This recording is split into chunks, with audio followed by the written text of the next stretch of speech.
read books from cover to cover. Oh, yes, sir, I'm a real book lover. I get nutrition from science fiction. A paperback is a tasty snack. Literature was my favorite feed. That is until I learned to read. Now I read books from cover to cover. Oh, yes, ma'am, I'm a real book lover. I've been reading ever since I lost my horns of ignorance. Why don't you be a real book lover like me? Here's a difficult question for you. If you had to move to a new place far, far away and you could only take one book with you, which book would you take? Well, that was the situation that faced every character in today's book, The Green Book by Joe Peyton Walsh. Joe, Sarah, their little sister Patty, and their father, and about 50 other families had to be evacuated from Earth. Earth was dying, so everyone had to go to another planet in another solar system. The spaceship was small, so they couldn't take much with them. One tool, such as a hammer or a saw, a musical instrument, if it was small, some clothing, food, and one book. Joe decided that he would take Robinson Crusoe. Sarah took The Pony Club Rides Again. Father took a book on mechanics, and little Patty took an empty book, a little green book, more like a notebook or a diary. On the spaceship, they had plenty of food and water. They took along some chickens, some rabbits, some seed to plant, and the trip lasted 4 years. As they neared the planet they were moving to, they could see through the portholes that it was sort of red and a silvery gray. And when they landed, all they could see were rocks and sand. We sat around, fidgeting, restless, talking together in lowered voices, waiting for dawn. None of the games interested us now. Patty couldn't sleep, though Father made her lie down on her bunk. The feeling of suspense, the unfamiliar rhythm of the machines running themselves toward shutdown, the altered pitch of the voices round her kept her awake so late, so long, that when dawn broke at last she was fast asleep and did not see it. But Sarah told her it had come like a dark curtain, being swept aside in a single rapid movement. For a few minutes there was a deep indigo light, and after that, brilliance. The guide walked around the ship, looking out of each porthole in turn. All that he could see was rocks, white and grey, rather glittery crags, all very near the ship, blocking any distant view. They gave Arthur a breathing mask and put him through the inner door to the ship's main hatch, closing it behind him before he opened the outer door. He came back very quickly. "Come out," he said. "The air is good." So we trooped down the ramp and found ourselves in the shadow of the ship in a narrow gully between one rock face and another. It seemed to be a sort of hanging valley in a hill, a tiny runnel of flowing clear liquid threaded between rocks in the bottom of the dip, over a bed of silver-white sand and pebbles. Malcolm, the party's chemist, took a sample of the stream in a little specimen bottle to test it. Patty was so sleepy after the night before that she could hardly walk, and Father picked her up and carried her, nodding with drowsiness rather than leave her alone in the ship. She went in his arms, up the slope toward a gentle saddle between one side of the valley and the other, where all the others were walking. It was easy to walk, even up the slope. Patty felt light and easy to carry. So up we all went to the rim of the hollow and looked over. Before us lay a wide and gentle plain, sloping to the shores of a round, wide lake some miles across. Beyond the lake, a very high mountain with perfectly symmetrical slopes rose into the sky, topped with snow. A mirror image of the lovely mountain hung inverted in the lake, quite still, for the surface was like glass, perfectly unruffled by even the slightest impulse of the air. The surface of the plain was grey and silver, shining like marcasite in places, in others with a pewter sheen. To the left and right of the plain, on gentle hills, were wide sweeps of woodland, with quite recognizable and normal trees, except that the leaves upon them were not green but shades of red and shining, like the blaze of an amazing autumn. It was very beautiful, and perfectly silent, and perfectly still.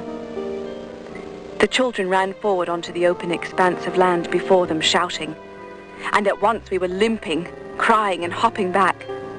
We were still wearing the soft ship slippers we had been given to keep down the noise in the corridors of the spacecraft, and the pretty grey grass and flowers had cut through the thin leather at once and cut our feet. The guide ordered the crate of boots to be brought from the store and unpacked. Someone fetched ointment and bandages. Meanwhile, we stooped and picked the sharp plants, which broke easily in our fingers when gathered. They seemed to be made of glass, sharp and shining like jewels. But as soon as we all had boots on, we could walk over them safely, for the growth was crushed beneath the soles, as fragile and as crunchy to walk on as the frost-stiffened grass of winter on earth. We all walked over the crisp and sparkling frost plain, down toward the shores of the lake. It took an hour to reach it. The lake shore was a wide silver beach made of soft bright sand, like grains of worn-down glass. And all the time we walked toward the lake, it did not move, or ruffle, even enough to shake the curtains of reflected mountain and reflected sky that hung in it.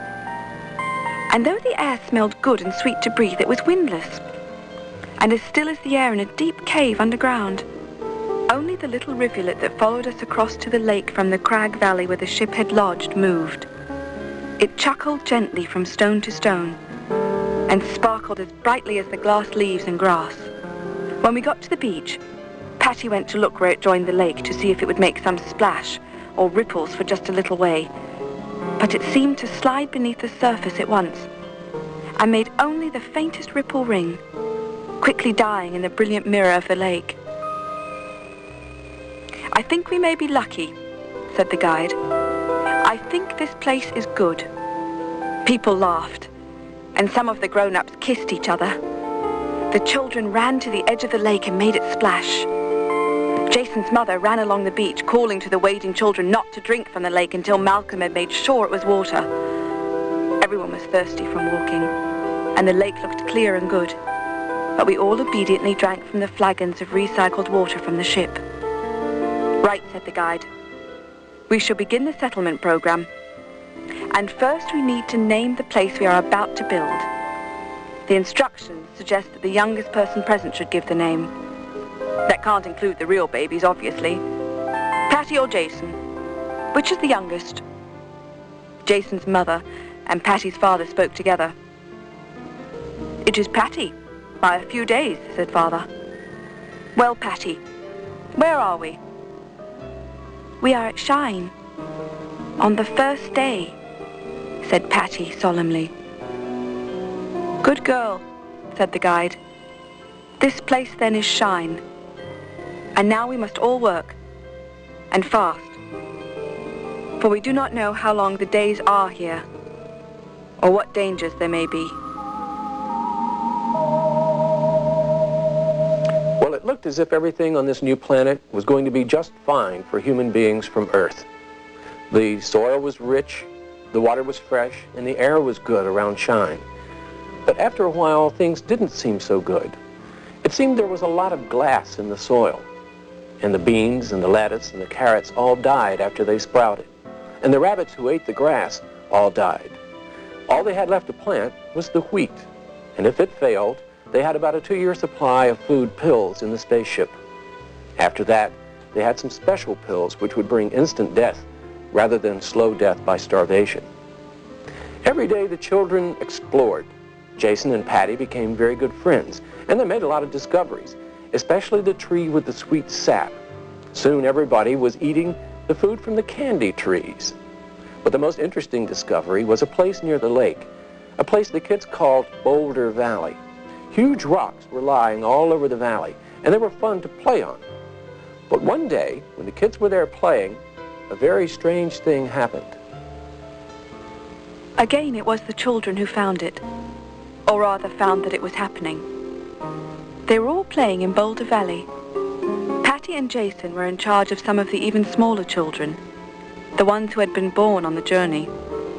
Jason's sister Mary, and Malcolm's smallest Bob, and some others. All the grown-ups were in a conference of some kind, and Sarah and Joe seemed to count as grown-ups now. The children were in Boulder Valley, playing at climbing up the boulders and sliding off them again. Patty had a picnic, the usual iron rations picnic, in a grey tin from the ship's stores, and she was spreading it out for them on a cloth on the grass. Square grey hard biscuits, and grey-brown chocolate, and pink pasty guava jam. Patty liked playing fathers, It made her feel grown up. She saw Mary some way off and called her back. "Come and slide on this stone, Mary. We're just ready to eat." "I'm not sliding on that one," Mary said. "It pushed me off." "Oh, rubbish, Mary. Come on." "It did. It did," said Mary, coming back all the same when she saw the picnic. "I climbed up it, and it shrugged itself and made me fall off." Jason looked at it with interest, biting a biscuit. "Its shape looks different from before," he said. So Patty stared at it too. And while they were all looking, a crack appeared in the stone. It just tore open a little way, and there was an inside, like a piece of wet grey velvet. "I don't like it here," wailed Mary. "Let's go home." The stone tore some more, tore and moved. Not that it moved on the ground, but it moved inside, like a person in a sleeping bag shifting arms or legs. "Let's go now," said Patty. They left the picnic just where it was and began to go, scrambling up the sloping side of Boulder Valley toward the path to Shine. But as they went, all the stones in the valley were moving. They were heaving and shuddering and tearing open.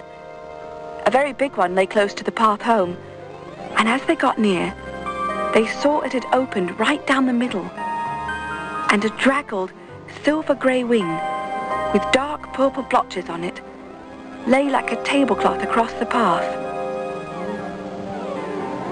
"We'll be all right," said Patty very bravely, "if we just run. When I say now, now!" And they ran.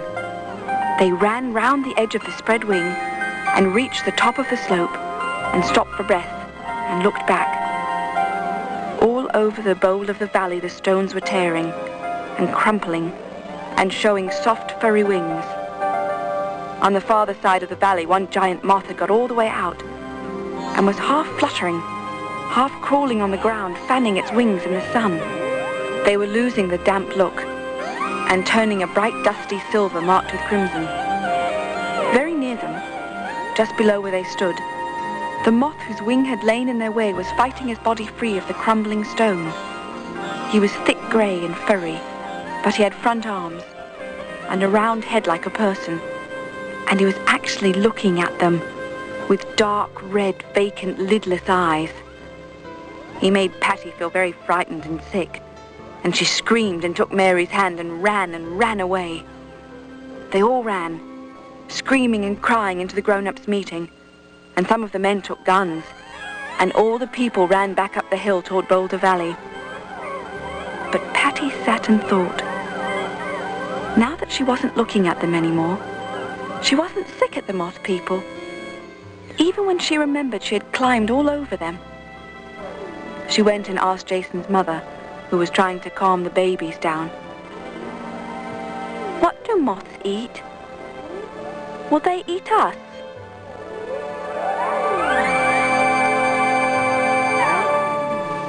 Nobody knew what these moth creatures would be like. Would they be vicious, or would they be friendly? You can find out just by reading The Green Book by Jill Peyton Walsh. And I have another book about trouble on another planet, a book by Alfred Sloat, The Trouble on Janus.